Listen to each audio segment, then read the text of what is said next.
Syrian media say airstrikes carried out by a U.S.-led coalition have killed dozens of people in eastern Syria.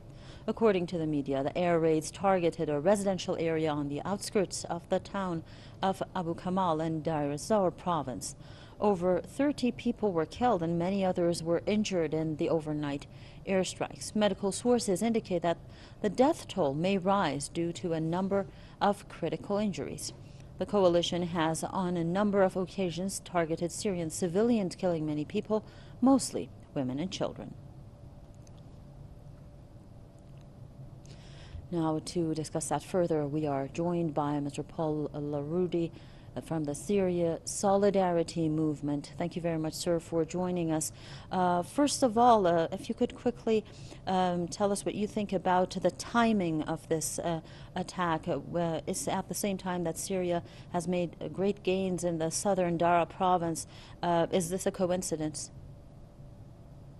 Not entirely, of course. No, in all combat situations, it's strategic for the other sides to sometimes try to prevent any advances or to warn other sides, unfortunately with tragic consequences.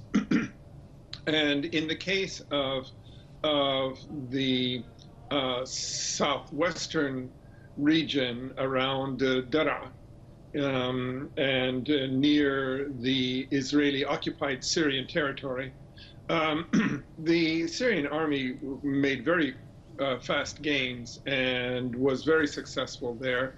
And in fact, the US-led coalition basically decided not to contest, to a large extent, what was happening there. So now what they're saying is, just don't try it here in this part of Syria. The point, though, is that this is part of Syria, and and Syria has a perfect right to defend its territory and to control its territory. But basically, the U.S.-led coalition is saying, you know, sorry, we're here. Don't try to come here. Mr. Larudi, why? Is it on purpose that they're doing so, or don't they take into account the number of civilians, especially women and children, that are being killed?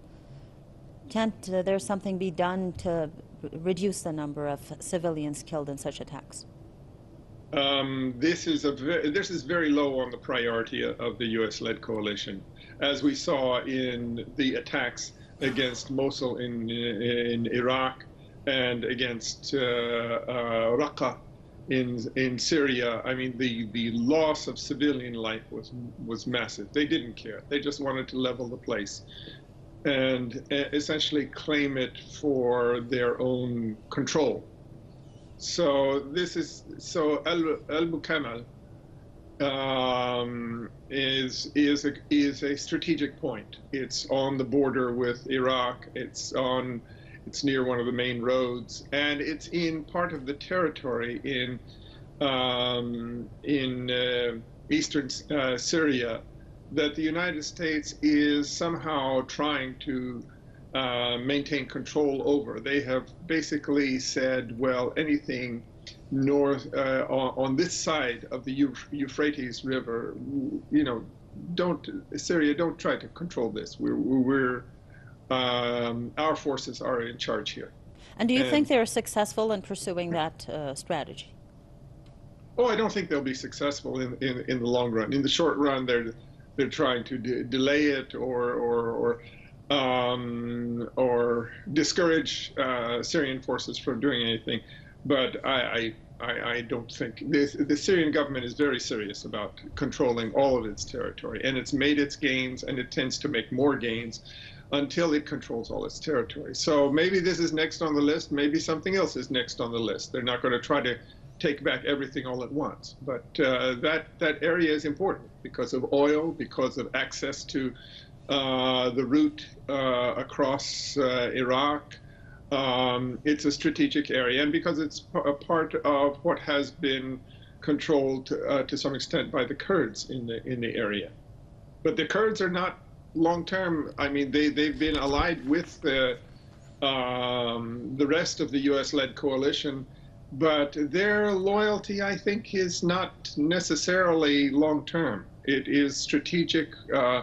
They needed the U.S. for a while when the Syrian government couldn't protect them, but the Syrian government is in a different position now. Thank you very much, Mr. Paul Larudi from the Syria Solidarity Movement, giving us his insights regarding the recent airstrikes in Syria.